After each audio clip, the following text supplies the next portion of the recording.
यह कहानी एक ऐसे नौजवान की है जो अपनी मंजिल की तलाश में था और जिसे एक अनोखी सीख मिली। एक राज्य में एक बहुत ही बुद्धिमान और कुशल तीरंदाज रहते थे। दूर दूर से लोग उनसे धनुर्विद्या सीखने आते थे। एक दिन एक नौजवान उनके पास आया और बोला, गुरुदेव, मैं इस दुनिया का सबसे सर्वश्रेष्ठ तीरंदाज बनना चाहता हूँ।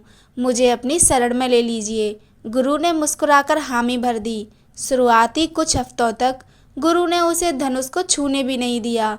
वे रोज सुबह उसे जल्दी उठाते और केवल दौड़ लगाने, कड़ा व्यायाम करने और योगासन करने को कहते। नौजवान परेशान हो गया। उसने सोचा, मैं यहाँ तीरंदाजी सीखने आया हूँ और गुरुजी मुझसे सिर्फ शारीरिक मेहनत करवा रहे हैं।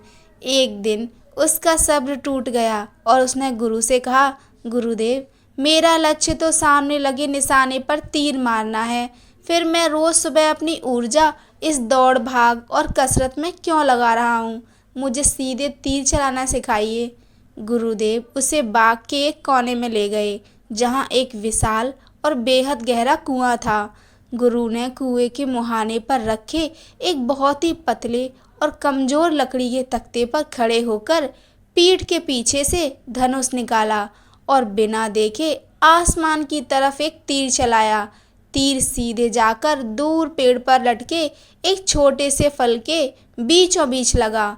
नौजवान हैरान रह गया। गुरुदेव नीचे उतरे और बोले, अब तुम्हारी बारी है। नौजवान जैसे ही उस पतले तख्ते पर खड़ा हुआ, नीचे गहरे कुएं को देखकर उसके पैर कांपने लगे। उसका संतुलन बिगड़ने लगा और घबराहट में उसका हाथ इतना कांपा कि धनुष से तीर छूटकर कुएं में ही गिर गया। वह डरकर तुरंत पीछे हट गया। गुरुदेव ने उसके कंधे पर हाथ रखा और प्यार से समझाया, तुम्हारा पूरा ध्यान सिर्फ अंतिम निशाने पर था, लेकिन तुम यह भूल गए कि उस निशाने तक सही तीर पहुंचाने के लिए तुम्हारा शरीर और मन दोनों पूरी तरह स्थिर, संतुलित और मजबूत होने चाहिए। अगर तुम्हारी बुनियादी तैयारी कमजोर होगी तो मुश्किल परिस्थितियों के आते ही तुम्हारा हौसला डगमगा जाएगा। नौजवान को अपनी गलती समझ आ गई।